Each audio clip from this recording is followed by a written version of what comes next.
Hallo, herzlich willkommen bei Wetzel Automobile. Ja, ich drehe hier heute mal so einen Einladungsfilm für den 17. Mai. Da machen wir hier bei Wetzel Automobile Open House von 12 bis 17 Uhr. Ich stehe extra draußen, weil hier ist natürlich dann die Hölle los, ja. Weil hier stehen ganz viele tolle Autos. Wir haben eine Fressmeile da hinten wie immer. Wir haben eine riesen Hüpfburg für die Kinder.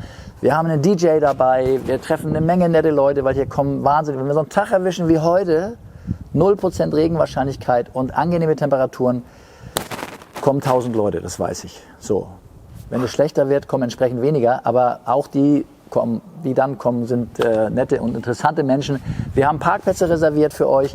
Also, wir freuen uns auf den Besuch am 17. Mai, 12 bis 17 Uhr, Wetzel Automobile in Hamburg, Dörriesweg 10. Wir freuen uns auf euch. Dankeschön und tschüss.